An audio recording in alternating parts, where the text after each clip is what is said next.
आपके सामने पेश हैं टॉप 10 बॉलीवुड हेडलाइंस। बॉलीवुड के मशहूर अभिनेता गोविंदा को हाल ही में एक अजीब सी दुर्घटना का सामना करना पड़ा था जब गलती से उनकी ही रिवॉल्वर से पैर में गोली लग गई। इस घटना के बाद उन्हें तुरंत अस्पताल में भर्ती कराया गया, जहां उनकी सर्जरी हुई और डॉक्टरों ने लगभग उन्हें 8 से 10 टांके लगाए। अब गोविंदा को अस्पताल से छुट्टी भी मिल चुकी है, घर पर आराम कर रहे हैं और पिछले दिनों यशवर्धन आहूजा ने अपने पिता गोविंदा की सेहत की जानकारी दी। गोविंदा के बेटे यशवर्धन आहूजा ने हाल ही में अपने पिता की सेहत का अपडेट दिया। दिवाली पार्टी में शामिल होने के लिए निकले यशवर्धन ने गोविंदा के फैंस को हंसते हुए बताया कि पापा बहुत बेहतर हैं, टांके निकल चुके हैं और वो बहुत जल्द पूरी तरह ठीक हो जाएंगे। 1-2 हफ्तों में तो शायद वो डांस भी करने लगेंगे। अब आपको बता दें कि दुर्घटना कैसे हुई थी। गोविंदा ने अपनी ही रिवॉल्वर से गलती से खुद के पैर में गोली मार ली थी। इस घटना की शुरुआत तब हुई जब गोविंदा अपनी बंदूक साफ कर रहे थे और रखकर जा रहे थे। उन्हें फ्लाइट पकड़नी थी, लेकिन अचानक गलती से गोली चल गई। इस दौरान वो घर पर अकेले थे और अपने एक शो के लिए कोलकाता जाने की तैयारी कर रहे थे। घटना सुबह के लगभग 4:45 बजे हुई और जैसे ही उन्होंने देखा कि उनके पैर से खून बह रहा है, वो घबरा गए। अस्पताल में बाद में इलाज चला, पुलिस की जांच भी हुई। गोली लगने के तुरंत बाद गोविंदा ने किसी को भी इस घटना से परेशान न करने का निर्णय लिया। उन्होंने खुद ही कुछ वीडियो बनाए और सीधे अपने डॉक्टर रमेश अग्रवाल के पास पहुंचे, जो उन्हें मुंबई के क्रिटिकेयर अस्पताल ले गए।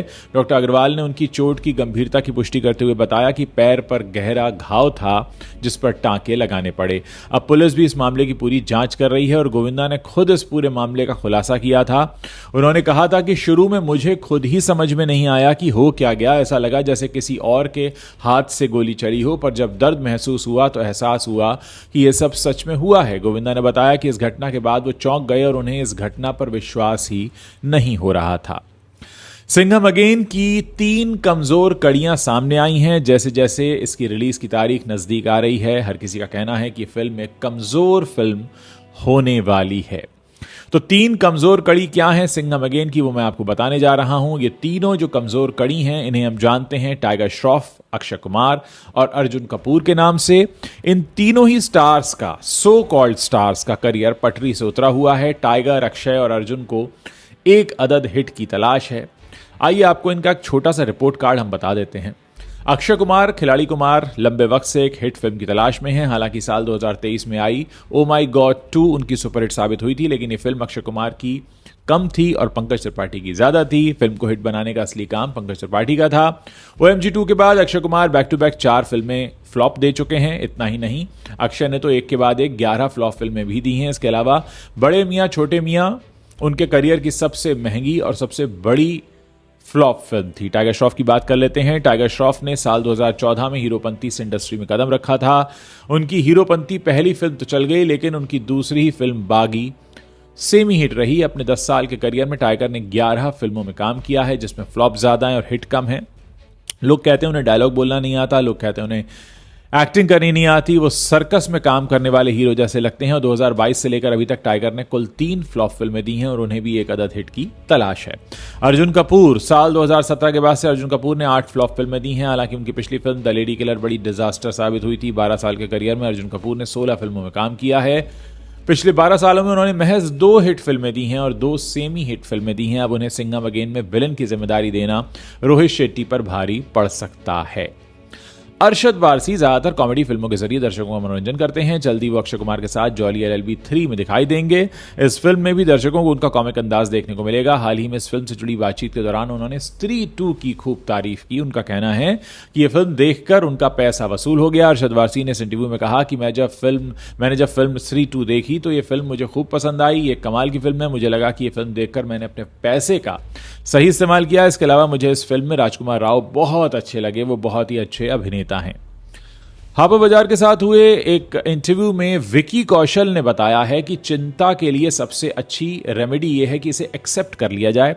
उन्होंने एक वरिष्ठ अभिनेता से मिली सलाह को याद करते हुए कहा कि एक वरिष्ठ अभिनेता ने एक बार मुझसे कहा था कि चिंता को अपना दोस्त बना लो, ये हमेशा रहेगी, आपको बस इसे कंट्रोल करने की जरूरत होती है। इसे एक्सेप्ट करना एक बेहतरीन पहला कदम हो सकता है। विकी कौशल ने क्रिएटिविटी से जुड़े रहने के महत्व के बारे में भी बात की। उन्होंने कहा कि चुनौतीपूर्ण समय में वो चिंता में फंसने की वजह बजाय अपने क्रिएटिविटी पर ध्यान केंद्रित करते हैं और कुछ समय वो खुद को निर्देशन की दुनिया की ओर ले जाने का भी प्रयास कर रहे हैं। उन्होंने कहा, मैं फिल्म निर्माण को लेकर काफ़ी उत्साहित हूँ। मुझे अभी तक यकीन नहीं है कि मैं फिल्म निर्देशन कर पाऊंगा या नहीं, लेकिन मैं बहुत उत्सुक तो हूँ। सलमान खान पर लगातार सुरक्षा बनी हुई है और इस बीच उनकी एक्स भाभी सीमा सजदे अपने परिवार और बेटों की सुरक्षा को लेकर काफ़ी टेंशन में हैं। उनके 2 बेटे हैं, निर्वाण और योहान। ये निर्वाण हाल ही में मुंबई लौटे हैं पढ़ाई पूरी करके, और एक इंटरव्यू दिया है असल में सीमा सजदे ने और कहा है कि सोहेल और खान परिवार के साथ उनका रिश्ता हमेशा रहेगा। उन्होंने कहा कि जब धमकियों की खबरें उड़ रही थी तो उन्हें अपने बच्चों और परिवार के सभी लोगों की चिंता हुई। ये निश्चित रूप से मुझे परेशान करने वाला है क्योंकि हम सब सलमान खान की फैमिली हैं, और क्योंकि हम फैमिली हैं तो निशाने पर हम भी हो सकते हैं। आप जानते हैं सीमा सजदे और सोहेल खान की 1998 में शादी हुई थी, 2022 में तलाक हो गया था और ये एक दुखद तलाक था। खैर, वो अब एक नई दुनिया तलाश रही हैं। बॉलीवुड सेलेब्स के साथ कुछ लोग ऐसे होते हैं जो हमेशा उनके साथ रहते हैं और हम उन्हें उनके बॉडीगार्ड के नाम से जानते हैं। तो ये बॉडीगार्ड्स को कितनी सैलरी मिलती है हम आपको बताते हैं। जैसे रवि हैं, वो कई सालों से शाहरुख खान की सुरक्षा करते आए हैं। देश हो या विदेश, हर जगह रवि शाहरुख खान के साथ रहते हैं। ऐसे ही अलग अलग शेरा हैं, सलमान खान के साथ रहते हैं। तो जैसे शेरा हैं जो सलमान खान के बॉडीगार्ड हैं, वो कितने पैसे कमाते हैं जानते हैं आप? उनको मिलते हैं कुल 2 करोड़ रुपए 1 साल के। जी हाँ, हर महीने 15 लाख रुपए की सैलरी है शेरा की। सलमान खान के साथ रहना इनका काम है। रवि सिंह की बात करें जो शाहरुख खान के बॉडीगार्ड हैं, पिछले करीब 10 साल से उनके साथ हैं। रवि का जो सैलरी पैकेज है वो करीब 3 करोड़ का है। वो हर महीने 25 लाख रुपए कमाते हैं। वो बॉलीवुड के सबसे महंगे बॉडीगार्ड हैं। आमिर खान के ये बॉडीगार्ड युवराज घोरपड़े की बात कर लेते हैं। उनकी साल की सैलरी 2 करोड़ है। आमिर खान के साथ युवराज आपको हमेशा नजर आएंगे। वो भी महीने की एक मोटी सैलरी लेते हैं। अमिताभ बच्चन के बॉडीगार्ड हैं जितेंद्र। ये करोड़ों रुपए लेते हैं। इनका जो सालाना पैकेज है वो करीब 1.5 करोड़ रुपए का है। और बॉलीवुड में अब कोई भी सेलिब्रिटी ऐसा नहीं है जो बिना बॉडीगार्ड के चलता हो। सबकी अपनी अपनी बजट के हिसाब से सबने अपने बॉडीगार्ड रखे हुए हैं। अक्षय कुमार के जो बॉडीगार्ड हैं उनकी भी सालाना सैलरी करीब 1 करोड़ 20 लाख रुपए के आसपास है।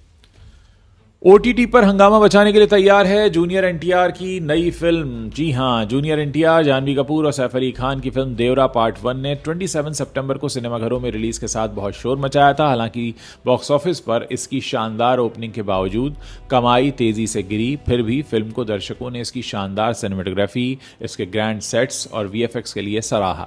अब यह फिल्म OTT पर रिलीज होने जा रही है, जिससे वो लोग जो सिनेमाघरों में से नहीं देख पाए थे घर बैठे इसका फिल्म का लुत्फ उठा पाएंगे। तो कब और कहां होगी OTT पर रिलीज आपको बता देते हैं। मीडिया रिपोर्ट्स बताती हैं कि यह फिल्म 8 नवंबर से नेटफ्लिक्स पर स्ट्रीम होना शुरू हो जाएगी। नेटफ्लिक्स ने इस फिल्म के सभी भाषाओं में जो डिजिटल राइट्स हैं वो हासिल कर लिए हैं। दर्शक इसे हिंदी, तेलुगु, तमिल, कन्नड़ और मलयालम में देख पाएंगे। बॉक्स ऑफिस पर देवरा पार्ट 1 का प्रदर्शन बहुत खराब रहा था। लोगों को बड़ी उम्मीद थी। कहा यह गया कि 74 करोड़ रुपीस की इसकी ओपनिंग लगी थी, लेकिन जैसे ही पहले दिन के बाद दूसरा तीसरा दिन आया, ये फिल्म बुरी तरह से नीचे गिरी और इतनी सारी भाषाओं में रिलीज होने के बावजूद इसका कुल कलेक्शन सिर्फ 343 करोड़ रुपए रहा। 343 करोड़, जो कि बहुत ही एवरेज माना जाता है। और इस पर जूनियर NTR की भी ये रिएक्शन आई थी, क्योंकि RRR के बाद उनकी पहली बड़ी रिलीज थी, तो वो निराश हुए थे कि कहाँ RRR जो इतनी बड़ी हिट थी और उसके बाद ये सिमट कर रह गए इस फिल्म में। बहुत जल्द NTR बॉलीवुड का रुख कर रहे हैं। बहुत जल्द वो ऋतिक रोशन और कियारा आडवाणी के साथ वॉर 2 में नजर आएंगे। रॉकिंग स्टार, जी हां, रॉकी भाई जो हैं, यश के खाते में इस वक्त 3 बड़े प्रोजेक्ट्स हैं जिसकी वो तैयारियां कर रहे हैं। जिस फिल्म से वो वापसी करने वाले हैं वो है टॉक्सिक। गीतू मोहन दास की इस फिल्म की शूटिंग शुरू हो चुकी है, लेकिन एक विवाद भी इससे जुड़ गया है। बीते दिनों पता यह लगा कि इस फिल्म के लिए ग्रैंड सेट बनाया गया है। 20 एकड़ जमीन पर यह बनाया गया है और इसी बीच पता लगा कि यश की फिल्म अब एक बड़ी कंट्रोवर्सी में फंस गई है। दरअसल सेट का कंस्ट्रक्शन करने के लिए कुछ पेड़ों को अवैध रूप से काटा गया। यश इस फिल्म से धमाकेदार वापसी करने वाले हैं, इसका बेसब्री से इंतजार किया जा रहा है। फिल्म के लिए मेकर्स ने ग्रैंड सेट बनाने की प्लानिंग की थी। इसी बीच PTI की एक रिपोर्ट सामने आई जिसमें कहा गया कि जहां टॉक्सिक का सेट बनाया गया है उस लोकेशन पर जाकर निरीक्षण किया गया है और फिर पता यह चला है कि कर्नाटका के जो वन मंत्री हैं ईश्वर खंड्रे, उन्होंने अधिकारियों को आदेश दिए कि वो उन लोगों के खिलाफ कार्रवाई करें जिन्होंने फॉरेस्ट लैंड में पेड़ काटने की अनुमति दी थी जहां टॉक्सिक का सेट बनाया गया है। पीटीआई के हवाले से यह भी कहा गया है कि एचएमटी ने अपने कब्जे में मौजूद फॉरेस्ट लैंड को अलग अलग गवर्नमेंट और प्राइवेट संगठनों को अवैध रूप से बेच दिया है, जिसके चलते इस एरिया में नॉन फॉरेस्ट्री एक्टिविटी होती रहती है। तो कुल मिलाकर इसकी जब सैटेलाइट इमेज देखी गई वहां से भी पता चला कि पेड़ों की अवैध कटाई हुई है और वन मंत्री की तरफ से यह भी कहा गया कि अवैध रूप से पेड़ों की कटाई कराना अपराध है। सेट बनाने के लिए जिन पेड़ों की कटाई की गई है उसके लिए परमिशन मांगी गई थी या नहीं, अब इस पूरे मामले पर जांच हो रही है।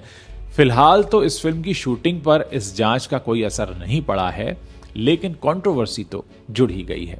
अब बात करते हैं 90s की एक मोस्ट पॉपुलर एक्ट्रेस रंभा की, जो अपने 3 बच्चों और अपने हस्बैंड के साथ अपनी मैरिड लाइफ जी रही हैं। लेकिन उनके बारे में एक अजीब सी बात सामने आई है। साल 2010 में बिजनेसमैन इंद्र कुमार पद्मनाथन के साथ इन्होंने शादी की, फिर ये कनाडा शिफ्ट हो गई। लेकिन हाल ही में एक वीडियो इनका सामने आया जिस पर बहुत सारे लोगों ने सवाल उठाए हैं। असल में इस वीडियो में वो अपनी मैरिड लाइफ के बारे में बता रही हैं और कह रही हैं कि वो सोशल मीडिया पर अपने हस्बैंड को फॉलो नहीं करती हैं। तो आखिर ऐसा क्या है जो रंभा अपने पति को ही सोशल मीडिया पर फॉलो नहीं करती हैं? इंस्टाग्राम पर एक हैंडल है और उसमें ये कहा गया है कि रंभा का ये जो रीसेंट वीडियो है जिसमें वो कह रही हैं कि वो सोशल मीडिया पर तो हैं लेकिन अपने पति इंद्र कुमार पद्मनाथन को फॉलो नहीं करती हैं। और उन्होंने कहा था कि वो उनकी फर्स्ट फॉलोअर होंगी, लेकिन ऐसा हुआ नहीं। इंद्र कुमार भले ही रंभा को सोशल मीडिया पर फॉलो करते हैं, लेकिन आज तक रंभा ने अपने पति को फॉलो नहीं किया है। उधर रंभा का जो वीडियो है इसको करीब 1 लाख से भी ज़्यादा व्यूज़ मिल चुके हैं। तो आप बताइए क्या कारण हो सकता है, क्यों नहीं कर रही होंगी ये follow? Film editor Nishad Yusuf का निधन हो गया है। निशाद एक्टर सूर्या और बॉबी देओल की अपकमिंग फिल्म कंगुआ के फिल्म एडिटर थे। वो मंगलवार रात अपने कोच्चि वाले घर में मृत पाए गए और इंडिया टुडे में मलयालम मीडिया रिपोर्ट्स के हवाले से दावा किया गया है कि निशाद यूसुफ की डेड बॉडी उनके कोच्चि स्थित घर में पाई गई। अभी तक पुलिस की तरफ से मौत के कारणों का खुलासा नहीं हुआ है और पुलिस इस पूरे मामले की जांच कर रही है। उधर film employees federation of Kerala FEFKA इन्होंने अपने आधिकारिक फेसबुक पेज पर निशाद यूसुफ की मौत की पुष्टि कर दी है। फिल्म यूनिट ने प्रसिद्ध एडिटर की एक तस्वीर साझा की और मलयालम में लिखा, फिल्म एडिटर निशाद यूसुफ का अप्रत्याशित निधन, जिन्होंने बदलते मलयालम सिनेमा के समकालीन भविष्य को निर्धारित करने में प्रमुख भूमिका निभाई। एक ऐसा हादसा है जिससे फिल्म इंडस्ट्री को बड़ा झटका लगा है। तो ये था बॉलीवुड की खबरों का टॉप 10 का सिलसिला। वीडियो पसंद आया हो तो इसे अपने दोस्तों के साथ शेयर करना मत भूलिएगा।